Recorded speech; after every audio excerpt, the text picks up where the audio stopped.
Selamat pagi teman-teman sekalian.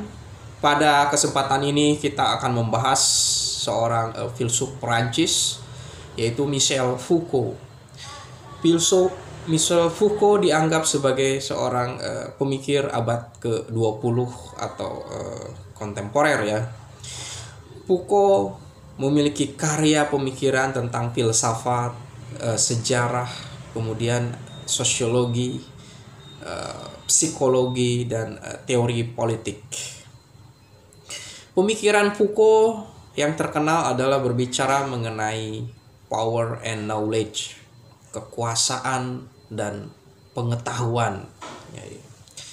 Kekuasaan segala daya yang bisa mengarahkan, yang bisa membuat seseorang atau kelompok begitu menentukan, baik menentukan masyarakat atau menentukan seorang individu gitu ya. Kekuasaan akan memproduksi pengetahuan. Nah, di sini pengetahuan itu tentu saja adalah klaim kebenaran. Klaim mengenai keabsahan untuk menentukan suatu kebijakan. Jadi penguasaan secara halus lewat pengetahuan, sebagaimana dulu pernah dijelaskan oleh Antonio Gramsci bahwa penguasaan bukan dengan cara penguasaan yang kasar, secara fisik lagi, tetapi dengan cara aturan-aturan, kebijakan-kebijakan atau klaim mengenai keabsahan untuk mengatur kemasyarakatan. Itu bagian dari suatu penguasaan gitu. Pengetahuan bagi Michel Foucault itu tidak pernah bebas nilai. Ada suatu kepentingan kuasa, kepentingan ideologi. Tidak ada pengetahuan untuk pengetahuan. Bahkan di dalam dunia pendidikan, yang katakanlah di sana ada suatu nilai idealis untuk upaya membuat manusia menjadi berpengetahuan dan bermoral, itu suatu yang idealis. Tapi pada satu sisi ada suatu nilai di sana, ada nilai komersial, ada suatu nilai menjual gitu kan. Jadi pendidikan tidak pernah bebas nilai dari sisi kapitalisme gitu kan. Ya, kita bayangkan saja ya, sekolah-sekolah apalagi yang menawarkan bertaraf internasional gitu kan, itu menjual pengetahuan, bukan hanya sekedar mau menerapkan suatu karakter, tapi di sana adalah bisnis.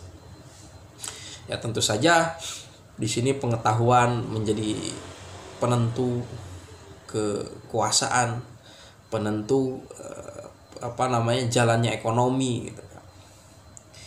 Kemudian di dalam wacana mengenai bagaimana suatu ide gagasan bisa menjadi populer atau bisa didiskursuskan di dalam masyarakat, Michel Foucault mempunyai istilah arkeologi pengetahuan.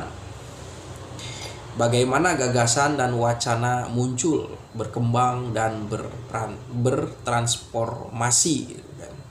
Jadi suatu wacana itu bukan hanya didiskusikan persoalannya apa, polemiknya apa, tapi dipahami asal usulnya gitu kan, perkembangannya, bagaimana juga hidup atau matinya ini wacana gitu kan.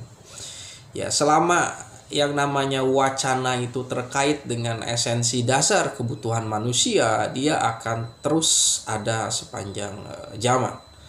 Misalnya tentang keadilan, kesetaraan, tentang perlindungan hak asasi manusia, ini akan terus ada dan terus berkembang sampai akhir zaman. Cuma ada yang perlu kita kritisi itu bagaimana wacana ini bisa muncul dan tenggelam gitu kan, dikaitkan dengan apa gitu kan. Misalnya tentang kebebasan di Amerika ketika mendukung Israel gitu kan. Pemerintahnya mendukung Israel, tetapi banyak masyarakatnya yang atau rakyat Amerika yang bebas itu mendukung Palestina gitu kan. Akhirnya banyak kebijakan dari Presiden Amerika saat ini yaitu Donald Trump mengamankan para imigran gitu kan. Sudah melakukan suatu kontrol penguasaan secara biopolitik atau mendisiplinkan tubuh gitu kan. Jadi wacana penangkapan para imigran yang dianggap tidak memiliki legalitas ini sebagai upaya untuk menunjukkan power Trump kepada masyarakat atau pada manusia, kepada individu yang memang bukan asli dari Amerika.